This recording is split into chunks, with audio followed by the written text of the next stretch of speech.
Bonjour à tous, aujourd'hui je vais vous apprendre à compresser vos images disques de Raspberry. Quand on fait une backup de notre carte SD de Raspberry, elle prend la totalité de la carte SD. Donc c'est-à-dire si vous avez une 16 Go, elle va faire à peu près 14,47 Go. Si vous avez une 32 Go, elle va prendre à peu près 29 Go. Donc c'est une place qui est assez grande sur un disque dur. Et même quand on veut la remettre sur une carte SD, ça va prendre un temps extrêmement long.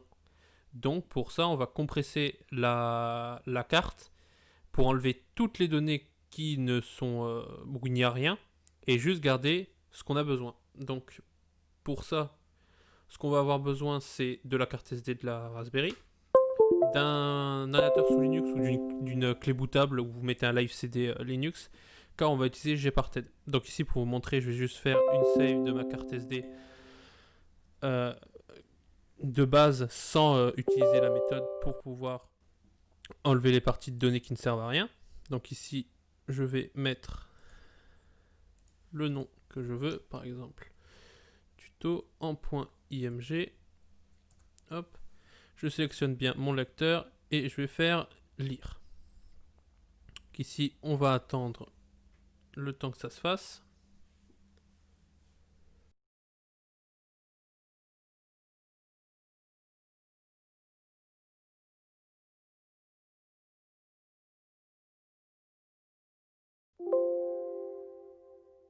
Donc voilà, notre carte a bien été sauvegardée.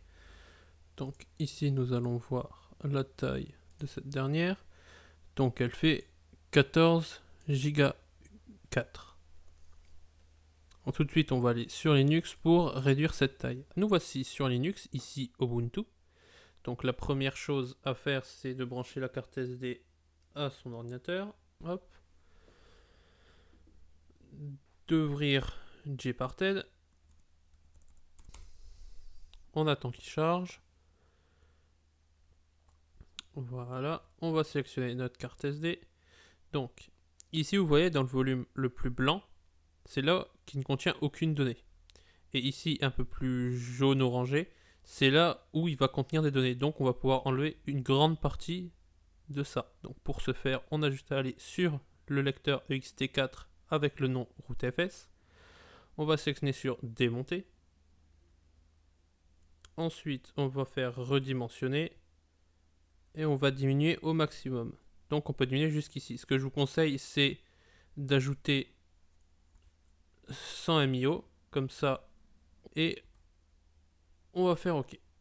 Donc ici, vous voyez bien que ça a été pris en compte. Et pour que ce soit effectif, on va cliquer sur la petite coche et appliquer. Donc on n'a plus qu'à attendre que cette opération se termine. Voilà, les opérations sont terminées. On va pouvoir fermer ça.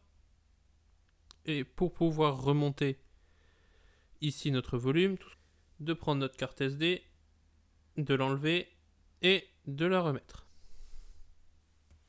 Hop, donc là vous voyez de nouveau les deux volumes. Et si on regarde sur Gparted,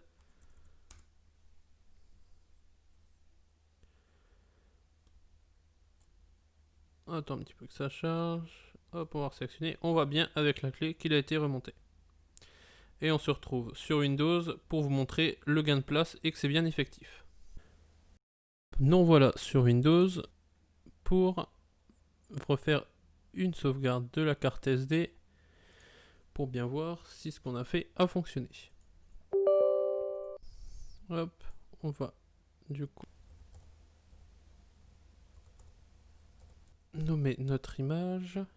Hop, sélectionner bien le bon truc et on va cliquer sur Read Only Allocated Partition. Hop, et on va lire. Donc vous voyez ici le temps comparé à avant qui était de 20 minutes est bien réduit à 3 minutes 47. Donc ça signifie déjà, c'est un petit indice pour savoir si ça fonctionne bien. Donc là, dans ce cas-là, oui.